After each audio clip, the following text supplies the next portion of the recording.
Writer, author, drummer, charity fundraiser, the wonderful Mr. Christopher Fielden! Woo!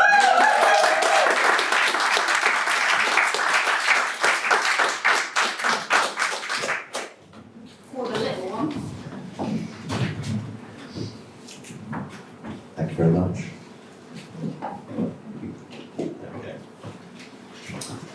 Okay. This is a story called Bloodless.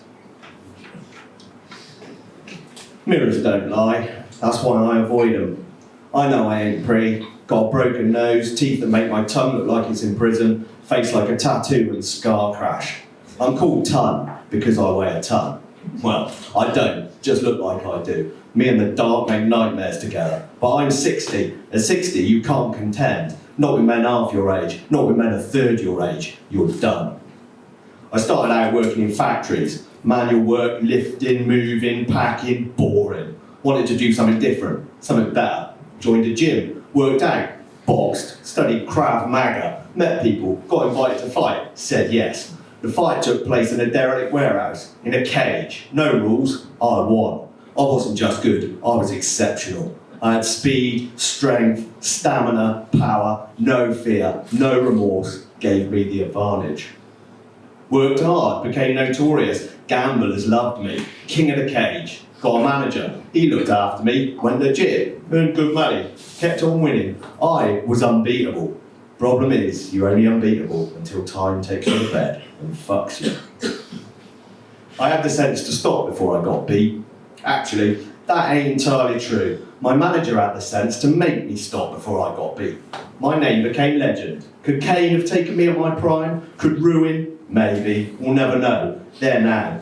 I'm yesterday.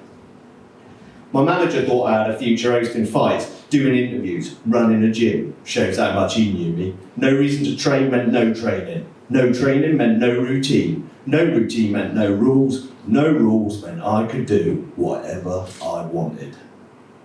I had money. Not loads, but enough. For someone with sense. Problem is, sense ain't something I got a lot of. Spending's too easy. Women, booze, drugs. Moderation don't work for me. Didn't plan ahead. Got hooked on blue gold. Stupid name, seeing as it was white.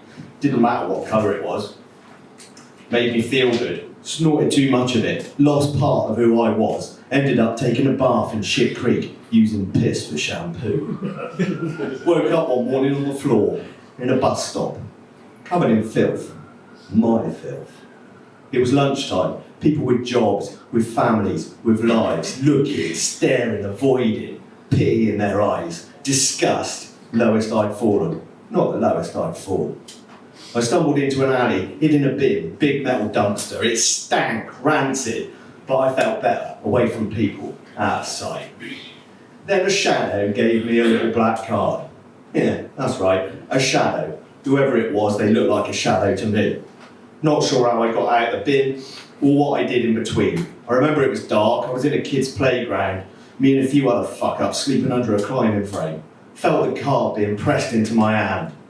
Opened my eyes, saw the shadow, gone before I could work out if I was dreaming. Thought it had given me money. Nearly threw the card away. Didn't. Noticed the design. Liked it. Gold writing like sun rays.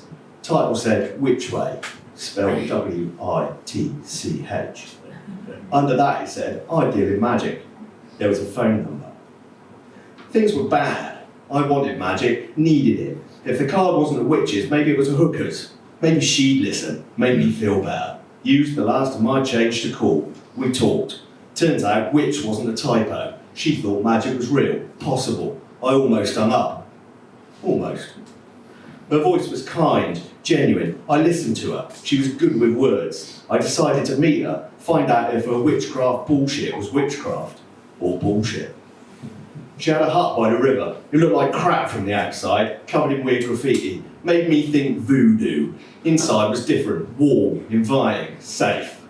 She was remarkable, striking, angelic. Not like you'd imagine a witch to be. She wore a dress that hugged her curves, multicoloured, looked like a paint factory had puked on it. She stared into my eyes and listened, let me talk, tell her how shit things were. When I was done, she told me I was the one making things shit. I like that about her honesty. Then she talked about magic. I was desperate, wanted to believe her so bad, told her I had no money, she didn't care, told her I'd do anything. She gave me a contract, I signed it, didn't read the bottom bit, the bit written so small you can't read it. Wish I had. She stuck a pin in my finger, pulled her dress open, smeared my blood on her chest, over her heart, and cast a spell. I must have blacked out, gone into a trance, something. Not sure what happened, but when I came out of it, my head felt clear, sober. I saw things from a distance, saw my life how it really was, saw me how I was. I've been a mess for a decade. Thought I was beyond salvation, wished I was dead. Didn't have the courage to end it, hoped the drugs or booze would do it for me. Now I was considering the future, being less of a prick, someone I could be proud of. I was thinking about life, dreams, aspirations, what I could be. I hadn't thought about that in years. I smiled. It felt alien, made me realise how long I'd been frowning. She had worked magic, offered me hope. I was surprised to find I wanted it. She watched me carefully, made me tea, watched me drink it, gave me food, watched me eat it, made me promise to stay clean. I promised. If I stayed clean, my life would be better. I'd be happy, I'd be alive.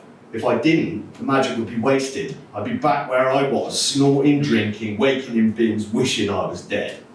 I promised again.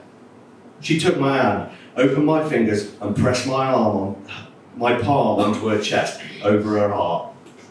Her skin was soft, warm. She looked into my eyes, repeated herself, insisted I live life, not endure it. I promised again. I don't know if she believed me. I think she wanted to. I'd done good for a while, got a job for a while, went to the gym for a while, helped other wasters do better for a while, pictured the witch for a while, remembered her words for a while, lived clean for a while, fought the cravings for a while. But then the clawing, niggling, itching, yearning, it hunted me. I tried to ignore it, couldn't. Cravings always in my thoughts, in my dreams. Every moment of my existence consumed by want, need, relentless, eternal, maddening. Sometimes the only way to stop the cravings is to let them in. Except there's no escape and embrace them. I stole, bought drugs, amphetamines. I like being wired, the energy, the power, feeling immortal, unstoppable, like a storm. I got wasted. I remember waking in mud and oil, scrap metal place, cars heaped around me, moon in the sky, silence, complete silence. Puke and blood on my chest, my puke, my blood. A girl next to me, naked, wasted. A guy next to her, bloody. More teeth on the floor next to him than in his mouth. Looked at my fists, red, bruised, raw, bite marks, pain. It felt good. I smiled. Right then I knew what I was. No amount of magic would help. No amount of trying, pretending. I was no Samaritan, no priest, no good, no use, nothing. I was an asshole. I was me. Got up, stared at the guy. His eyes moved to look at me. He groaned, blood bubbled from his nose, bone poked out of his arm, caught the moonlight. Looked like a magic wand. Went through his pockets, found a wallet, took the cash. Fucking prick. Probably tried to rape the girl, or me. There's usually a reason I get punchy, unless I'm off my tits. Maybe he looked at me funny. I was hungry. Lights in the distance. A town, or the edge of a city. Dawn keep creeping through darkness. I walked towards the light. Looked for food. I was eating a burger. Had some stupid name. Burger Me, something like that. I'd spent the guy's cash on it. It was the size of a planet, had its own centre of gravity, curly flies were orbiting it. Okay, I'm exaggerating, but it was big. I'd only had one bite when I died. One. Then the burger went all see-through, couldn't grip it, dropped through my hands. I looked down and saw the back of my head resting on the bun. Hello, Tan. The voice was hypnotic, laced with disappointment. I looked up, the witch was sitting there watching me. She was naked, blonde hair fell over white skin, hiding her tits. My real name's Dennis, I said. Needed her to know. Not sure why. Seemed important. She shrugged. It doesn't matter. You broke your promise. Her eyes were different, unnatural, so bright they hurt. It was like looking at the sun. I expected more from you, Dennis. I looked at my knuckles, still raw from the fight, bloody and oozing. I'd let her down. Let me down. Upset me so much it surprised me. My eyes felt like they might piss tears. I hit it, coughed, spat, looked at her, talked. I remember the conversation. Every word. Nice scythe, I said. It was resting on the table. The blade was golden, shone like the moon. I thought you were a witch. I am. Death is a witch? I'm not death. I'm life. You said your name was Meg. You told me yours was Ton. Talking to her felt like I was losing a game. I'm dead, right? She nodded. So where's death? You gave me your soul. When? In the hut. Did I fuck? You should have read the small print. But it's a good thing. It means she can't have you. She? Death is my identical twin. Well, almost identical. Our eyes are different. On this side of mortality, mine are of stars. Hers are of the void, and she wears a cloak. I'm pure, naked, free, alive. I looked down at the burger. I don't feel hungry no more. What happens now? You'll become bloodless. Bloodless? Alive. What, Alive, beyond death. Undead. like a zombie? No, nothing like that. What then? You'll be in my care. You'll spend eternity helping others. You'll guide mortals, help them understand what's important, what isn't, what they'll find fulfilling, how to find happiness. You'll tell them your story. You'll dispense magic. What if I don't want it? What you want is of no consequence. Great. Your magic didn't work. Don't see why you should have me. My magic worked perfectly. I gave you clarity, sight, perspective. Didn't want clarity. It's what you needed. Still didn't help, did it? Yes, it did. It cleansed you, but you allowed your addiction to consume you. The magic worked. You failed. And you still want me? Yes. I see greatness in you, Dennis. By working with me, you might release that greatness and see it yourself. She spoke softly, every word filled with kindness, hope, belief in me. Me, an old prick who did so many drugs he's dead. My eyes were threatening to piss again. It's time. She stood up. Embrace me. I got up, did what she told me, had to obey. She was beautiful, perfect. I felt no arousal, just content in her arms, protected and protective. I don't know, I ain't good with words or feelings. It's hard to explain it. I felt that maybe I wasn't all bad. I had something to give and someone to guide me, a guardian. With her help, I could be someone of worth. A wind began to swirl, her embrace got tighter, her lips pressed against mine, my mouth burned. I became hers, she was with me, in me, everywhere. She pulled away from me, floated up, her hair lashed about, her eyes burned. She was power, she was beauty, she was everything. I was nothing. She looked down on me. You're of the ever now. You are an ending of the sun and the stars, of eternity. You're bloodless. The wind scattered, exhausted. She floated down, stood next to me, took my hand, let me out of the burger place.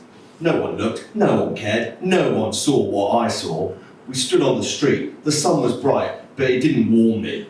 People didn't see me, walk through me.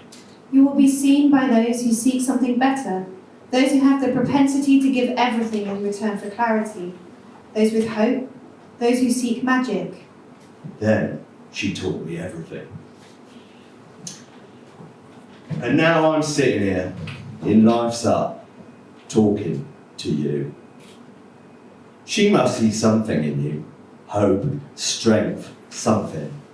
Not everyone gets her number, only those she can see inside, only the few. You're special. Don't think you are, think you ain't. But you don't know nothing. That's why you got a card from a shadow, same one I did. You read the words, couldn't ignore them, couldn't forget them, called the number. I sat where you are. When I was desperate and living seemed pointless. I ain't perfect, neither are you. I don't look like no witch, neither do you. That don't mean we can't work magic, do good. Just depends how we think, what we do, how we do it. I can't tell you what happens if you face death. I never done it, so I don't know. Even life don't know. Says it ain't her business. Same way death's got no business knowing what she does. But life says being bloodless is a blessing, a gift. Makes you the best you can be. You know what? I'm starting to see it that way. Okay, I admit, part of me wishes I'd read the small print. Chosen death, faced death, being dead. I always wondered about it. Knowing I'll never know makes me restless. Like I missed a fight, a battle, something better than what I got. But that part of me, the asshole, is dying. I enjoy what I do. I learn all the time. I'm getting wiser, slowly, feeling complete, whole, somebody. I see that greatness life told me about. I'm proud, not of what I was or what I am, of what I'm becoming. I think life's better at talking about this than me. She says that ain't true. I'm better. Sounds real for me, because I've been where you are. Up shit creek, piss for shampoo and all that. Yeah, you know what I mean. Trying to escape, nowhere to escape to, wanting better, not sure what better is. That's why you're here, looking for magic. I've said all I gotta say. You know all you gotta know. It's time for you to make a choice. Here's a pen, here's a contract. Are you gonna sign it?